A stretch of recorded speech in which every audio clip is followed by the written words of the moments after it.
concept in halacha called grammar. Grammar is that you're not doing something directly. Right. So you do an action, and then a little while later it causes another action. It causes something to happen. Right? That's considered to be an indirect action rather than a direct action, which is less problematic. Now, that does not mean, I'll give you a basic example. In the hospitals over here in Jerusalem, they're pretty frum, and they've organised all kinds of systems. They have Shabbos modes. They're fantastic. These things, they really are. But it's not just that. They've got Shabbos phones.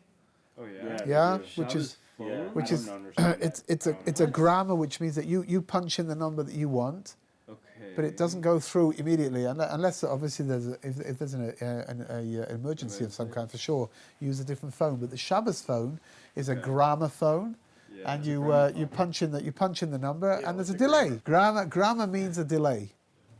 Right, which means, so again, in the halacha, there's a difference between making a phone call with a regular phone, which is absolutely forbidden, or making a phone call with a gramophone, which is causing a delay. You put in the number, and then it doesn't go straight away. It doesn't even use electricity, does it? It depends. Some of them do, some of them don't. Again, if we're talking about in hospital settings where this is, things are a lot less complicated because obviously, we're working on pikuach nefesh, the danger to people's lives, right? But for example, in Sharet Tzedek, they've got a whole system. It's fantastic. They've got a whole system of calling. When a person's in hospital and they call the nurse. So during the week, you press a buzzer. I don't know. It sets off a buzzer in the nurse's station, and if you're lucky, about 3 days later, the nurse will come to see. Right? I mean, even if they do at that point, you'll be so happy to see them that it's of course, it'll be like 3 o'clock in the morning when you're asleep. But whatever, In Sharet Tzedek and in Bikkur Cholim, I'm not sure if they have them in Kerem as well, but they've got a Shabbos. The Shabbos, the whole hospital switches over to Shabbos mode. On Erev Shabbos, and when you call the nurse, it's working with vacuums and what's it called? Pneumatic. That's right. I forgot what the word was. Using pressure, wind, right? Pressure. So you press the thing. You're not setting off the buzzer anywhere. You're opening up air, which is moving across, hitting another thing, which is opening that up and moving across until it gets to the nurse's station, and it flags. It doesn't make a sound. It's like a little like red flag will sort of pop up. It can even ring a bell, can it? Huh? It's allowed to ring a bell. I think I don't know how it works today. The original ones they had like a flag system. Yeah, they have it also with some doors as well that slide open and close. The Shabbos button opens and closes doors. Yeah, good, right? Because again, everything, especially in hospitals, everything is becoming more and more technologically advanced, right? Less to touch. So doorways, they just open as you go through them, right? If you've got you've got a card, like a card which it recognizes you, and you go through. All of these things are problems on Shabbos. Well, how do you work with them? What do you do? Well, what about the phone? How does that work? There has to be some sort of electricity. That's an issue. There is, but what's happening is like this. You're putting in. You know what it's a little bit like. It's a little bit like sending a fax. But you don't care when the fax goes. But if you're sending the fax on Shabbos, even if you... No, so I'm saying, fax machines, right? How do they work very often? If in businesses, in the olden days, they didn't want to tie up a telephone line with a fax. So the fax would read all the faxes, and then at night, they would put it into fax mode, and it would send these things off, right? So you would send your fax at 11 o'clock in the morning, but it wouldn't actually go until 2 o'clock in the morning, right? The next morning, because it's waiting, right? So in a certain kind of a way, it's the same kind of a thing. It makes the Shabbos issue less problematic, which means... Oh, so it reduces it. You're still breaking. Well, if you need to use this thing, then it's not breaking it, right? Which means you've got a way of being able to do it, and you could do it in a better way than doing it directly. Because it's removing some of the transgression on the way, right? Which means like this: in a hospital it would be okay. In the security services, it's okay to use these things on Shabbos for sure, right? For us, we can't use them, right? We don't have the. It's not going to help. The fact that it's grammar doesn't make it permissible, right? The fact that it's delayed doesn't make it permissible. The fact that it's delayed turns it from being a Torah prohibition into a rabbinical prohibition, and together with other, with the situation, right, where either security situation or medical situation is enough to allow you to be able to do it, right? Got it. They've got, for example, in Shari Tzedek, they've got grammar pens. What? Don't get Which that. means How that, does that work? how does it work? That it writes things down, but the writing only lasts 24 hours and then it disappears. Oh, Now, really? the real prohibition of writing on Shabbos, the Torah prohibition of writing on Shabbos is permanent, Yeah. right? It's not going to be permanent. So it's got enough length, it's got enough time in it, it lasts long enough that on Motzei Shabbos you can write all this stuff up. So if I want to study on Shabbos, like, No, so again, what's the pshat? You and I, we can't use these For things. medical reasons. Right, but if you're in a situation where it's got to be done, then for sure it's okay to use these things. They're working on these things the whole time. There are institutions. There's one called Tzomet, Machon Tzomet, and there's one called the Technological Institute for Halacha and Science, where this is what they do. They come up with these things, how to get around the problems in order to allow hospitals to function properly, in order to allow the security services to function properly on Shabbat, right? It's fantastic. All this stuff is, and it's fascinating. It really is, because they're on the vanguard of modern technology, right? And they're trying to apply all of this to halacha. And sometimes it's doable, and sometimes it's not, right? It's not always going to work. With the advent, it's interesting, with the advent of computers and very, very sophisticated computers, a lot of this stuff is now a lot easier. So a lot of things can be pre-programmed into computers. So, for example, alarm systems, which up until whatever, I don't know, maybe 10 years ago, had to be manned manually, right? You had to arm them manually. Mm-hmm. Now you can have your computer do it. Yeah. And that means that if somebody wants to make sure that his house is alarmed on Shabbat, Oh, you prefer right, that you one? can just program it into the computer will take care of it. Sure.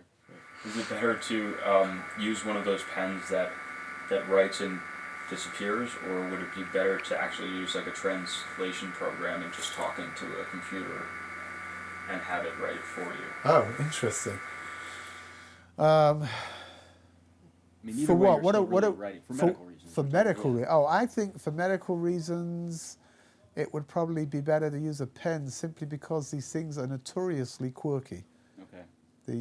I've got a brother who's a doctor, Yeah. and he spent weeks programming his software to understand his voice, Mm-hmm. and it's still.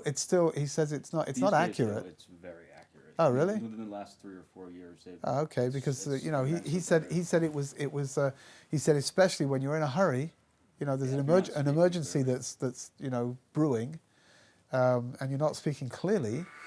Well, because I would imagine the reason I thought of this, I'm sorry to interrupt you, but the reason is I would assume that if it was a 24-hour writing period, because they want to put everything on the computer, so they're probably going to have somebody writing it, typing it after Shabbos anyway. Yeah, So why not just have them talk into it and they can correct it yeah. afterwards? I don't know. I was just really getting to ask whether or not the separation of actually writing or talking. Yeah. one So would what's be the more chat? likely, Writing on a computer is not the same as writing with a pen. and it's Halakhically, it's not the talking same as writing with a to pen. writing, though. Right? So it's step by step, right? Yeah. Writing with a pen is a problem. Right. That's for sure, right? Yeah. Writing with a computer is less. It's still a problem, but it's less of a problem because you're not really writing. What are you doing? You're putting in pixels that are turning themselves into letters. Right? So Yeah, when but you you're talking to the computer, which hold on, I'm talking about right now. Talking about okay, writing, but the using a keyboard, right? When you press a K, yeah, right? You're not writing a K. right. You're just Making a putting. signal. You're just making some symbols up there on the screen. I mean, Right. it's just binary, so it's almost as Whatever. I mean, the way that it all works, and it's refreshing itself the whole time as well. There's no sense of permanency whatsoever. That the halachic ramification of all of that, just as an aside, is that there is no problem whatsoever with erasing God's name from a computer screen because it's not writing to begin with. And if you were to write God's name on a piece of paper, so that's the problem. You can't just throw it away. That's why the art school writes out Hashem completely, and yeah, it doesn't use like, you know how you're not supposed to really write Hashem's name completely. You just put like a line where the E should be. But art school writes it all out. And I've always wondered why they do that. How it makes sense. Wait, what? Oh, printed. but printed. No, converts it into printed. words, No, right? it's interesting. You should know that halakhically printed material is not the same as written material, That's what I just. which means that disposing of printed material Yeah. is easier than disposing of written material. So let's say, for You don't need example, to you've bury it or got. something. Oh, so let's say, for example, you've got. I don't know, a magazine that's got God's name in it, for You can throw example. away. So the best thing to do, just to give it a little bit of respect, is put it into a bag and then you can put it into the garbage, Oh yeah. right? Okay. If you want to be, again, if you want to be very careful, you could go through the magazine and you could tear out the bits that have got God's name in it, and then you could put those into something called the Geniza, which is something which is set aside for holy things to be disposed of properly. But you don't have to. You can just put them into a bag and put the bag into the regular way that you would dispose of your The garbage. plastic bag? Yeah, yeah. If you've got written material, it's not so simple. Written material really needs to go into the Geniza, which is going to be disposed of properly, and it's not it's not the same. So here you've got stuff that you're writing into the computer is not really writing. There are other halachic problems on Shabbos. If you're speaking, and that's causing it to write. I'll tell you the truth. I'm just thinking out loud right now, but I'm not sure that I see a big difference between that and using a keyboard actually, Yeah, I was gonna. Yeah, I because yeah. your voice is causing this thing to Yeah. do what it's doing, just like your fingers are causing it. Well, there's a physical aspect, and then There's a distinction. Yeah, but you see, halachically over here, the We say concern that over here is speech as if it's a- what's happening, right? That's a halachic Right. concern over here. Creating. What's happening over here? Right. So my speech is creating writing, and my fingers are creating writing by using the keyboard. Yeah. And I'm not sure. It could be that it's slightly less Why don't they just problematic. have Shabbos goys? Yeah. Well, having a non-Jew do things on Shabbos for sure is for medical Oh. reasons for sure is there are certain places here. Terem, for example, as far as I'm aware, the first aid, next to Centre One, next to the bus station. As far as I'm aware, I think on Shabbos they have non-Jewish doctors Oh really? working over there, but you don't have to. It's a mitzvah. It's a mitzvah to heal people. Yeah. Right, and it's a mitzvah for a doctor on Shabbos to heal somebody, even if it means that he's got to transgress if there's any kind of a danger to that person's life, and that's a very loose description. Danger to somebody's life. It's very Right, loose yeah. because You it don't doesn't really know mean. somebody's in danger until you But do it the does, thing. also, first of all, somebody comes, you've got to do your test because you don't know, right? Safek pikuach nefesh, a doubt of pikuach nefesh, of danger to life, is enough to allow you to transgress. So somebody comes in, they don't feel well, right? So it could be that it's nothing, right? And it could be that, Khalila, something terrible is going on inside, and lab work needs to be done, right? So maybe they do blood work, maybe they need to take an X-ray. It's permissible to do all of these things on Shabbos if there's any kind of a concern, right? I don't know. Somebody walks in, they've got a nosebleed, so okay, you're probably somewhat limited with what you can do on Shabbos in order to treat a nosebleed, right? That's really not so somebody's got an ingrown toenail that's bothering him. So come back after Shabbos. We'll take care of it, right? But if you've got anything that can't be seen and you don't feel well, so it needs to be treated. So I'm not 100% sure. It needs to be looked at carefully. But it could be that speaking into the computer might be slightly better than using the keyboard because the keyboard is direct and speaking to the computer is not. It might be one step removed.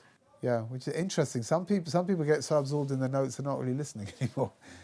It's an interesting line. I'm not sure. It must be a personality thing. I think that some people need to take notes to concentrate. Some people, if they take notes, they'll concentrate on their notes, Right.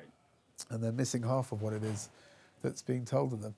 Rabbi Gottlieb told me once, years ago when he was teaching analytical philosophy in Johns Hopkins, that he got fed up with his students because he said they were writing everything down. They weren't listening to him.